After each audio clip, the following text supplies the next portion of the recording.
Hi, I'm Rich Heffron, and welcome to this week's Delaware State Chamber of Commerce Legislative Minute. Last week we talked about this legislative session, the fact that General Assembly members are going to have to address a lot of issues, some which are social issues which are very controversial but will not directly affect the business community, others which will directly affect the business community. And among those is the governor's tax proposal, which was introduced this week. If people remember 4 years ago, and I'm sure they can't forget, the state had a $800 million deficit as the financial market collapsed. The governor, in his first term, had to immediately address that. And what he did was he asked that some of the tax deductions and tax decreases that Governor Minner had implemented a couple years earlier be rolled back. Generally, everybody agreed with that, and they were rolled back with a 4-year sunset. In other words, they would go back to where they were in 2007 this year. Well, at that time, everybody thought the economy would be in a lot better shape than it is right now. As the governor looks at next year's budget, he's looking at a $58 million deficit. And worse is the year after, we're looking at least a $150 million deficit. So he has to institute some cuts, which he's proposed, and also on top of that, he proposed not doing the sunsets, but cutting some of the taxes to that would have been sunsetted. Now, what does this mean? It gets a little confusing, but the gross receipts tax, what he's proposing is a 1% across-the-board cut. He cut 3% 2 years ago. Now, that reflects against an 8% increase 4 years ago. So essentially, we're talking about a 4% across-the-board cut. Plus, he wants to increase the exemption for businesses. It had been at the first $80,000 is exempt. He wants to move that up to $100,000 a month, and revenues would be exempt.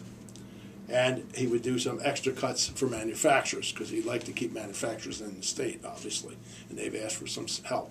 2 years ago, we helped out the supermarkets. We gave them a cut. Now, what does this mean? It's hard to tell exactly until you look at your bracket. And just so you know, there are 19 brackets for gross receipts tax. So you'd have to look at each one individually and then see how that would affect you. But overall, we're just short of where we were in 2007.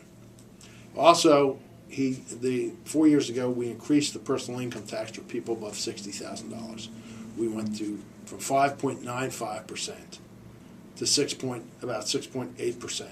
It was reduced to 6.75% 2 years ago. He wants to bring it back down again to 6.6%, which is still 0.7% higher than it was 4 years ago.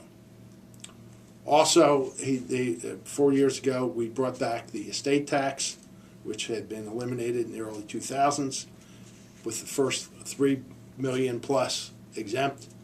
2 years ago, he moved that exemption up to $5 million plus. In other words, on your state, you wouldn't pay taxes on the first $5 million plus. And lastly, he would leave the corporate franchise tax, which was raised 4 years ago, he would leave it where it is right now. Now, he's asked the business community for support on this proposal.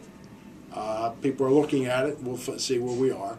One thing that has been discussed is the possibility of adding back, once again, some type of sunset in another 2 or 3 years.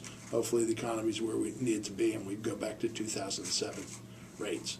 What the governor's trying to do here is compromise and give everybody a little something and still have everybody suffer a little pain. Like I said, he's proposed several tax cuts. He's going to be fighting the legislature because some legislators want more money in the open space funds and in the farmland preservation. Other legislators want to give an increase in pay to the state employees. So this is going to be an interesting fight over the next couple of weeks. The bills have been introduced. They have a hearing in the House on Wednesday, and whether there'll be a vote on Thursday in the House or not remains to be seen. The governor would like to have this done before the Easter break, which is a week from Thursday. Anyway, let's see where we are. Like I said, he's discussing it with the business committee.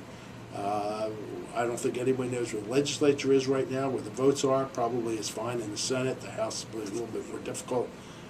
But we'll be talking to the governor and so will others, and we'll keep you up to date.